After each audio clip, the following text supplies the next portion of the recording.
Hello students, next topic is that general relationship between area, velocity and pressures.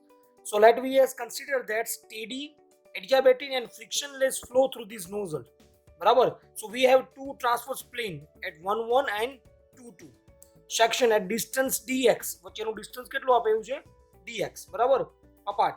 So we assume that the nozzle is run full and the velocity is uniform across any sections. બરાબર. So then by the continuity equations we have, આપણે continuity equation આપણી પાસે શું છે? m is equal to ac upon v. બરાબર. Okay, according to આ point of view આપણે define કરીએ તો આપણું શું થશે? a plus da then c plus dc upon v plus dv. Okay, હવે આ બંને ઇક્વેશનને આપણે શું કરીએ છીએ? સરખાવી દઈએ છીએ. ઓકે, તો આપણું જે v વાળું ઇક્વેશન આમ જશે, v પ્લસ dv આ બાજુ જશે. બરાબર. તો આપણું ઇક્વેશન શું થશે? તો ફર્સ્ટ ઓફ ઓલ આપણે આ બાજુ લઈ આવીએ તો શું થાય?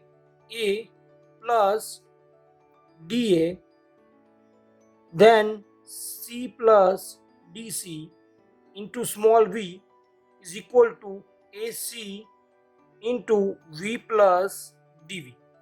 ઓકે, સિમ્પ્લિફિકેશન કરીએ આપણે.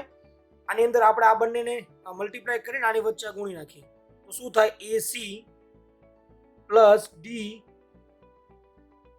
AC then ADC પ્લસ આ બંને CDA પ્લસ DADC. બરાબર. અને કાઉન્સની બહાર V તો એમને એમ રહેશે. બરાબર.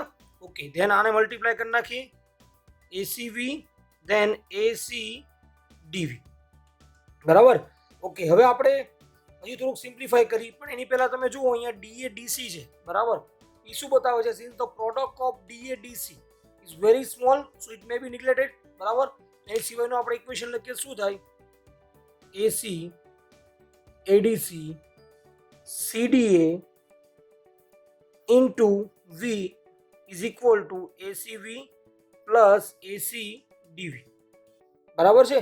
ઓકે, હવે તમે બંને બાજુ જુઓ ACV કેન્સલ થઈ જાય, આ ટર્મને મલ્ટીપ્લાય કરો તો આ કેન્સલ થઈ જાય.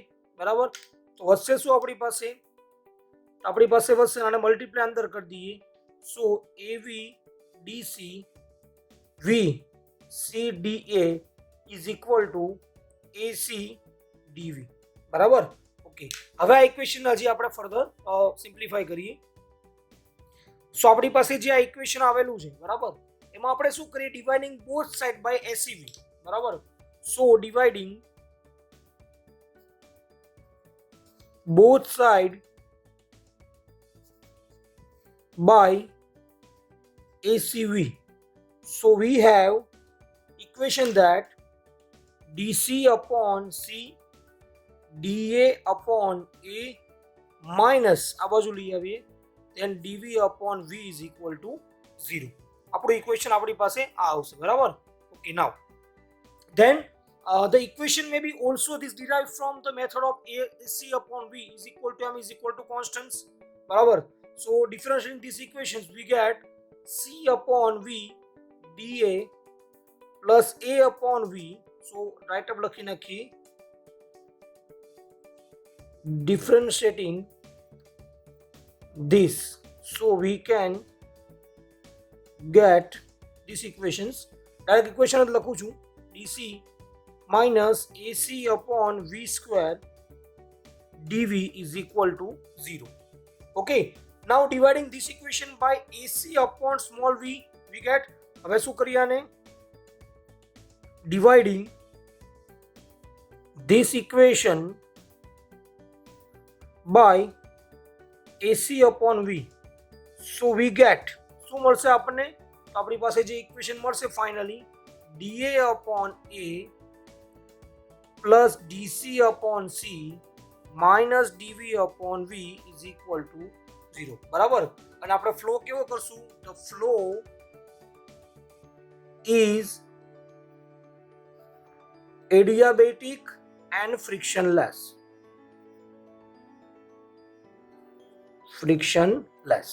Okay, now so polytopic નું જે આપણી પાસે ઇક્વેશન છે આની અંદર લખી શકશું. બરાબર.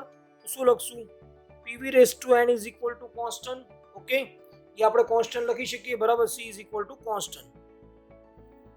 ઓકે, આનું થોડુંક આપણે સિમ્પ્લિફાય કરીએ. શું થાય આપણી પાસે log p plus n log v is equal two log c. Okay, differentiate કરીએ આને. differentiating, so we get શું આવશે equations dp upon p plus n dv upon v is equal to 0. બરાબર, આપણી પાસે આવું ઇક્વેશન આવશે. બરાબર, હજી આ ઇક્વેશનને થોડુંક સિમ્પ્લિફાય કરીએ. શું આવશે dv upon v is equal to minus 1 upon n dp upon p. Okay, આપણે આ ઇક્વેશન કહી શકીએ. ઓકે, આ ઇક્વેશનને આપણે કાઉન્સની અંદર લખી લઈએ. ઓકે, ધેન ફ્રોમ ધ જે પણ કે મોમેન્ટમ ઇક્વેશન છે for the adiabatic and friction flow, તો આપણી પાસે ઇક્વેશન છે કે for the from the momentum equation for adiabatic and frictionless flow.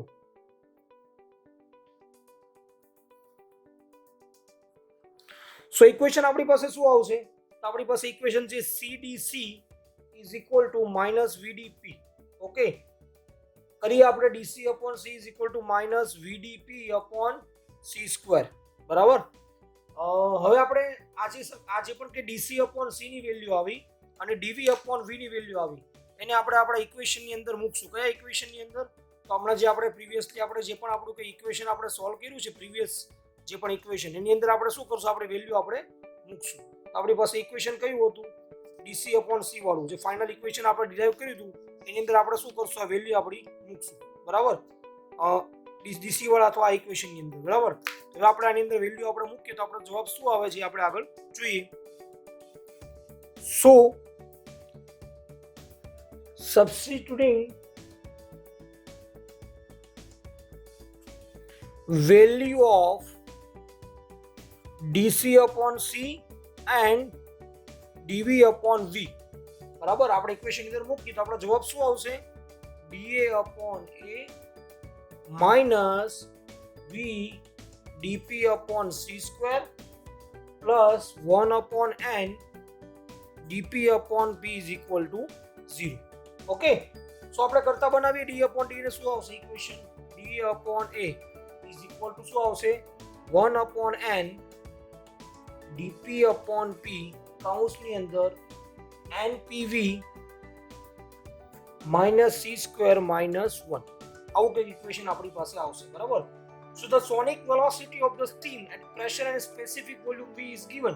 બરાબર, તો આપણે શું મળશે? એરિયા આપણી પાસે જો a ની વેલ્યુ આપણી પાસે લખીએ તો શું આવશે? The sonic velocity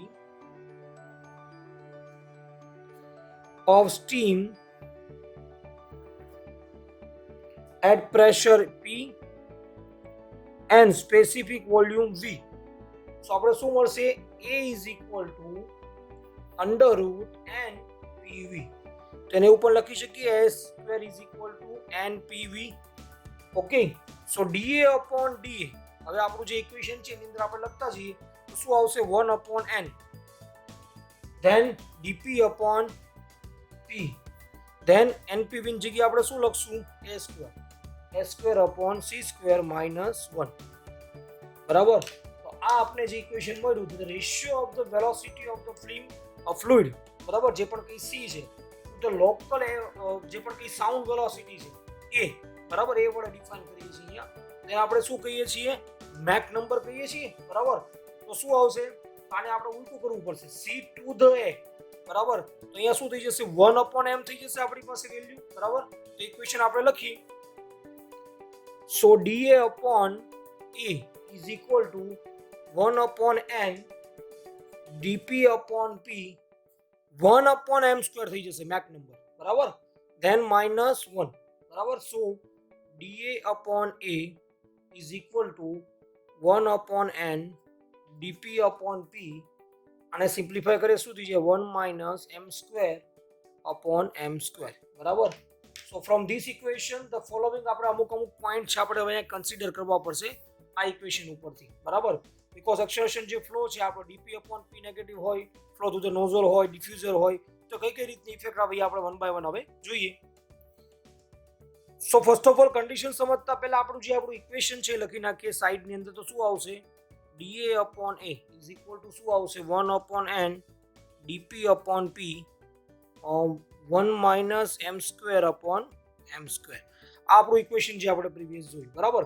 okay, now acceleration flow dP upon P is negative flow through the nozzle. So when C is less than A, sonic velocity, એનો મતલબ શું થયો? Mach number is less than 1, બરાબર? It means the dA upon A must be કેવું થઈ જશે? Negative. To balance these equations, so this means that with decrease of area velocity increase, the pressure is decrease. ફરીવાર with decrease of area and velocity increase, the pressure is કેવું થઈ જશે અહીંયા? decrease. So this gives the convergent part of the nozzle. તો એને આપણે શું કહેશું? convergent part of nozzle. Okay, now when C is equal to A, સરખું કયો તો મેક નંબર શું આવશે આપણી પાસે? 1 આવશે. ઇટ મીન્સ અહીંયા શું થઈ ગયું આપણી પાસે? dA upon A is equal to 0. So this means that the area is constant and no change in velocity and pressure. So no change in velocity and pressure. So it means શું થયું? That corresponding to the throat of the nozzle. તો એ શું define કરશે? throat of the nozzle. Okay, now when C is greater than A, sonic velocity, that means Mach number is greater than 1. So it means શું થયું? કે dA upon A યામાં શું થશે? Positive થશે, positive, બરાબર? So this means that with the increase in area velocity increase, pressure કેવું થશે? decrease થશે, બરાબર? So this given the divergent part of the nozzle. તો એ શું ડિફાઇન કરે છે? divergent part of the nozzle, બરાબર? આ વાત કરીએ આપણે nozzle. હવે આપણે સેમ વસ્તુ કરીએ આપણે diffuser point of view. So when the C is less than area, sonic velocity, તો Mach number is greater than 1, બરાબર? તો ઇક્વેશન મુજબ શું થશે આપણું? dA upon A is equal to શું થઈ જશે? આમાં પોઝિટિવ થઈ જશે, બરાબર? To balance the equation, it means that increase the area velocity decrease and pressure is increase. તો આ કયો પોર્શન થઈ ગયો? this give the divergent portion. Diffusion માં ઊંધું હોય, બરાબર? divergent portions. Okay, because diffuser point of view. Now when C is equal to A, then Mach number is equal to 1, common dA is equal to upon A is equal to 0, બરાબર? તો શું define કરે? this means that with increasing area velocity decrease the pressure and increase. this means આપણે શું આ define શું કરે આપણે? no velocity and pressure change, બરાબર? તો શું થઈ જશે? આ throat. when C is greater than A, his Mach number is greater than 1, બરાબર? so શું થશે? dA upon A શું થઈ જશે? અહીંયા આપણી પાસે નેગેટિવ થઈ જશે. ઇટ મીન્સ કે તમારું જે પણ કંઈ decrease in area and velocity, decrease in the pressure કેવું છે? તમારું ઇન્ક્રીઝ થશે. તો આ તમને શું બતાવે છે? તમારું કન્વર્જન્ટ પોર્શન, બરાબર? તો આ બધા આપણે સમરાઇઝ કર્યા ઇક્વેશનની અંદર કઈ રીતે કન્વર્જન ડાયવર્જન કહી શકીએ. So nozzle are use in increase the velocity of the steam. At the exit of the boiler velocities કેવી હોય? નિગ્લિજિબલ હોય. It means m less than 1. While at the outlet velocity from the nozzle has to be greater than the sonic velocity. It means Mach number is greater than 1. So steam first pass to the subsonic nozzle and velocity increase to the sonic velocity and reach it to the throat point of view. So now we still want to higher velocity as the divergent nozzle to be used, બરાબર? So the shape of the nozzle will be combination of the convergent portion, throat and divergent portion. અને આપણે જે પણ કંઈ nozzle છે એને આપણે શું ડિફાઇન કરીએ છીએ? કન્વર્જન્ટ ડાયવર્જન્ટ પોર્શન વળી આપણે ડિફાઇન કરતા હોઈએ છીએ.